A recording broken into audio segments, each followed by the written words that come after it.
Македонија има висока стапка на пушачи, а младите доминираат. Она што може да се направи е навремена реакција, почитување на забраната на продажба под 18 години, како изголемување на нивната цена, изјави Тамара Мијовик-Спасова од аналитика Think Tank. Добро е да се зголемат цените на овие нови производи што фактички ги користат најмногу младите сега во ова време, односно се уште според нашите анализи имаат ниска цена. Значи има простор за зголемување на акцизата што би ја покачила цената и нормално би ги направило помалку достапни за младите. Овде спаѓа и воведувањето на нови производи кои се уште не спаѓаат под законот за заштита од пушење.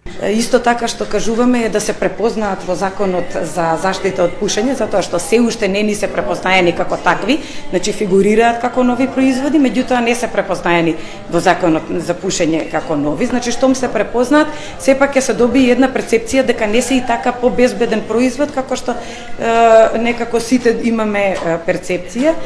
Најбитниот момент е раната едукација и превенција кај немладите, зашто Министерството за образование низ училиштата спроведуваат проекти за превенција од алкохол, тутун и дрога, но и изборен предмет кој е внесен кај учениците од 7 одделение.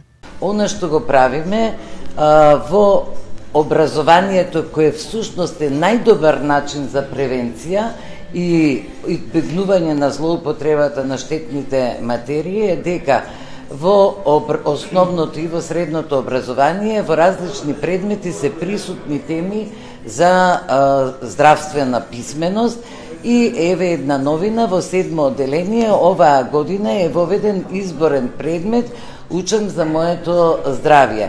Алармантно е што просекот на децата што започнуваат да пушат е на 13 годишна возраст, а 40% од младите до 18 години се пушачи, со што раната превенција и едукација кај немладите е приоритет во секој поглед.